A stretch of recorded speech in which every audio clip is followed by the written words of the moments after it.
Welcome once again to Fitz in Law School. I am Fitz, and I am in fact in law school. And today, as promised, we are going to be talking about the LSAT, the dreaded law school admissions test. So, the LSAT.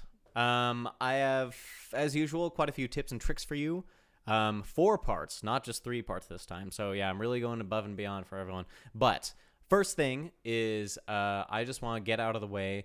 What is the LSAT? Like, what exactly does it look like? What are you in for?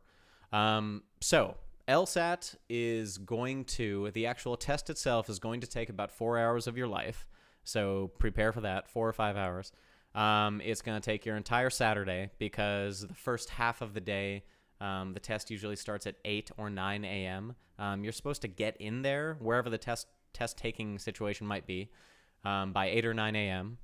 It's supposed to start around that time. Sometimes it doesn't start around that time. And then it takes about 4 or 5 hours. And then after that, you're going to be drinking the rest of the day. And so that takes up the entire day. So it will take up an entire day. Let's see. First and foremost, the format of the test. It is a written test. You're going to be using one of these. And what you're going to be doing is you're going to be sitting in a probably quite uncomfortable desk. You're going to be going and looking at a test booklet and then a Scantron and going back and forth, and you're going to be filling in the little bubbles for about 100 questions. Usually it's about 100 questions. Sometimes we're somewhere between 95 and like 105 questions. I think when I took the test, it was like 104. So about 100 questions. There are 3 sections of the test, or 3 style of sections to the test. The first one is reading comprehension. The second one is logical reasoning. And the third one is logic games, the dreaded games that everyone seems to not like. I really like them, but a lot of people didn't. So then a quick rundown of the sections themselves. The logical reasoning, which there are at least 2 sections in every single test that you take. Logical reasoning is essentially a little paragraph. It's between 2 and, say, 5 sentences of information. And then right under that, there's a multiple choice answer with 5 different possibilities. And so it's essentially asking you a question about that blurb. Lately, they've been getting into a little bit more like kind of half reading comprehension things, which is essentially where it's like probably 10 sentences under the logical reasoning, and then after that it's like 2 questions or 3 questions about that blurb. I personally struggled the most on logical reasoning, so I didn't really like that, but oh well, it's no big deal. And you're going to get through it, and you're going to do great. The second one is reading comprehension.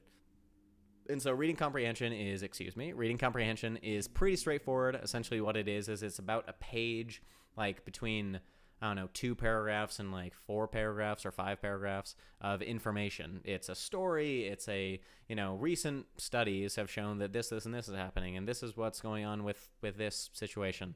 One of them that I took when I took it was actually about the LSAT. One was about like geology or something, and they're, the interesting and distracting part is a lot of times you actually also learn something kind of interesting about some subject, and that actually distracted me one time. Is I was taking the test and I was thinking, that's fascinating, and I was like, oh my god, I have to do the questions. So that's kind of funny. So don't get confused by all the amazing information that you learn from the LSAT. But and so it's a couple paragraphs, and then after that it's like between 5 and 10 questions about that paragraph. And in a reading comprehension section, there's at least 1 section on the test, and each section of the reading comprehension has 4 of those like big paragraphs. And correspondingly, about 100 questions, about 25 questions per section. And then the last one is logic games.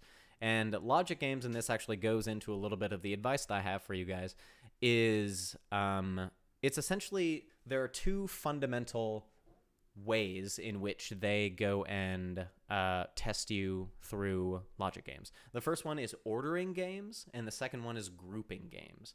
And so ordering games is kind of what it sounds like. You have 5 different people or 5 different houses, 5 different colors, whatever the hell. Sometimes it can be like, 4 different ones. Sometimes it can be 10 different ones. Usually the more variables you have, the more like kind of rules that they give you, and I'll explain the rules in a second. But grouping games are more challenging than ordering games are, I think. And yeah, but either way, it's fun when you kind of figure them out. So a grouping game is, let's say you have, I don't know, let's say you have 3 students. Okay, let's do a mini ordering game and a mini grouping game right now. Okay, so you have 3 students. Okay, so A, B, and C. Alice, Bart, and Cleveland. Who Cameron, let's say Cameron, who are waiting in line. Okay, so they're waiting in line, and then we get like a number of rules talking about, okay, if Alice does this, then Bart does this. If Alice does this, then Cameron doesn't do that. That kind of thing. And so that is one way that you can kind of work out not only what the rules are that indicate who goes where, but then also how they correspond to each other. So like, for example, with a grouping game, let's say there's group 1 and group 2.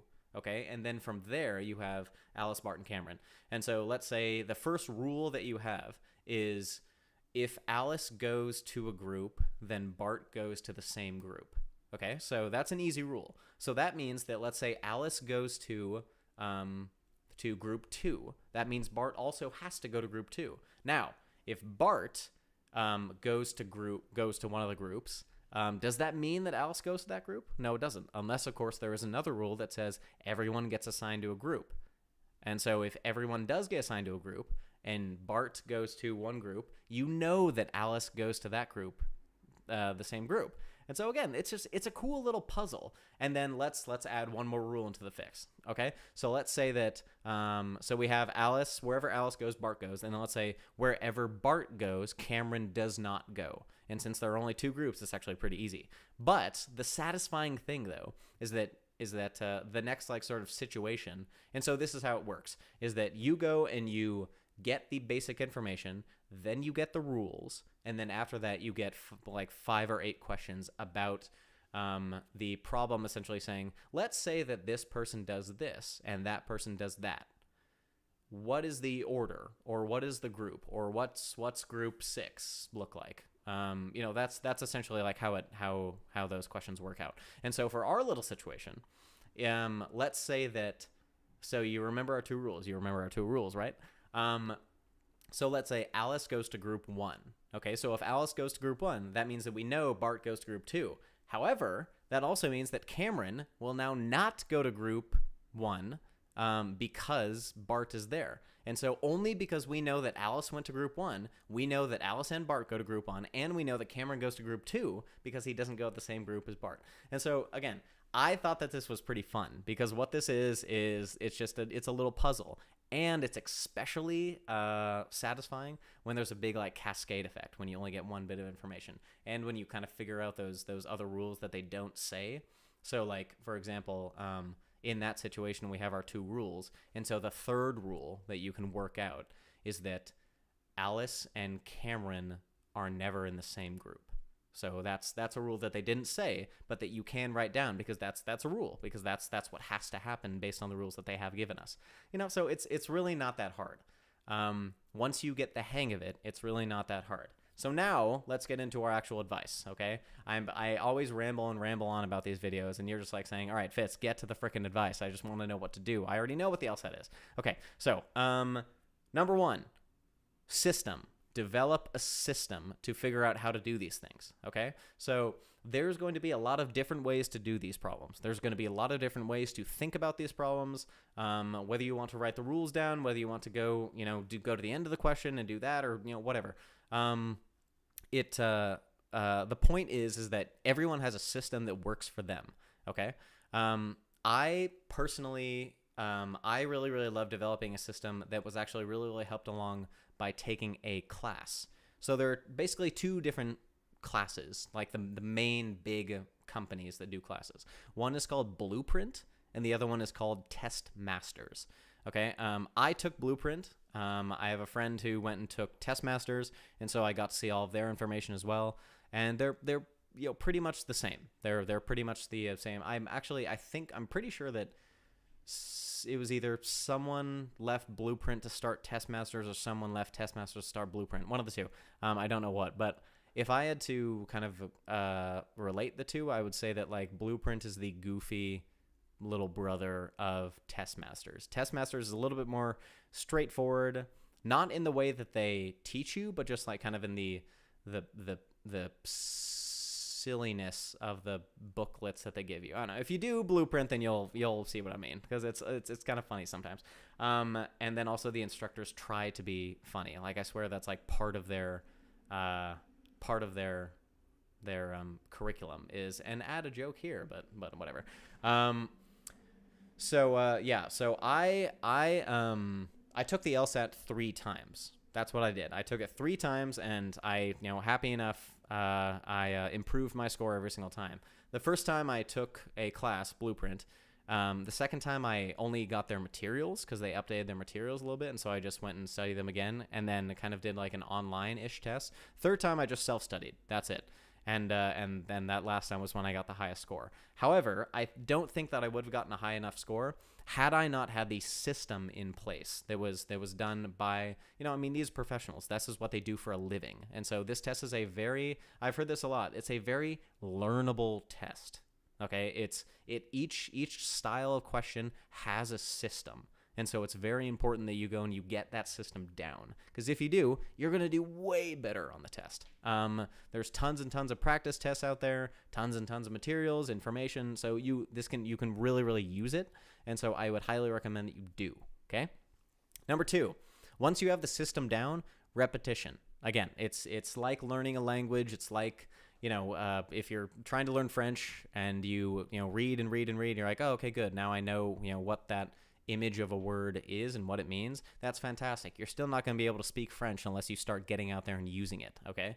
So this is exactly the same situation. You're going to want to go take those tests, take every single diagnostic that you have, use all the materials that they give you. If you're taking a class, then really, really go to class and stick with it.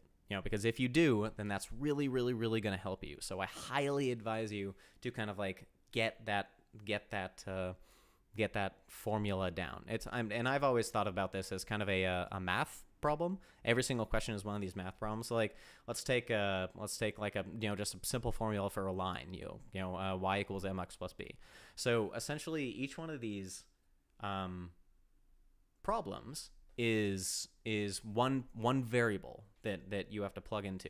And so they all kind of they're all kind of the same thing. And I kind of think about this in the way that law school is as well, is that you go and you approach a case or you approach a series of facts. They tell you a series of facts. If you're in court, you have a series of facts. You can go and talk to your client and say, okay, tell me what happened. Tell me where you were when this happened. Who was involving, all these kinds of things. And then from there, you can say, okay, here are the facts. Let's condense them down into the most important parts. And then we have, a couple more variables in there that are very clearly pointed to with the facts in hand. Okay, like if someone goes and gets hit by a car, then you say, oh, okay, interesting. So were you on the sidewalk or, were you a pedestrian? Like what was going on? And they say, oh, no, actually, I was in a car. And so, it's like, oh, okay, that completely changes the situation. And so now we're dealing with 2 different cars who are hitting each other.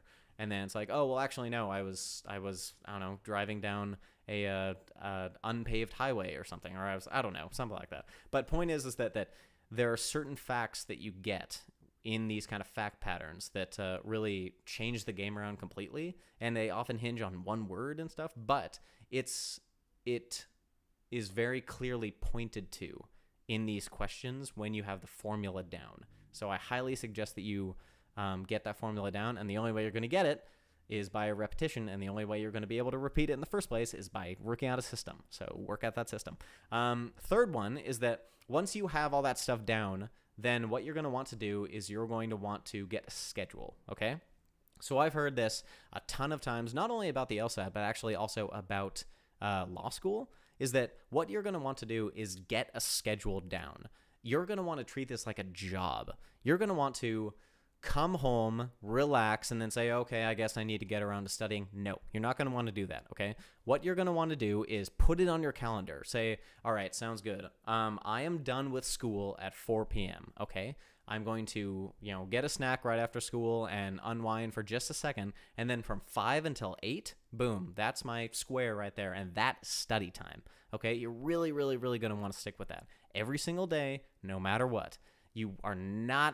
It's not going to be the most fun in the world, but I promise you it will be worth it, okay? And you're going to need this, again, like I said, it's a learnable test, but the classes, I think they set it up at about 2.5 months, maybe 3 months of solid work. So count on at the very least that. If not, I don't know, maybe 4 months of activities. That's really what you need to do. I also, let's just use, my last time. My last time, I took it in September of last year. Yeah, took it September of 20. Oh, that's fine. I took it September of 2017. And actually, newsflash, I didn't know this, but September 2017 of last year, that was when they got rid of the limit.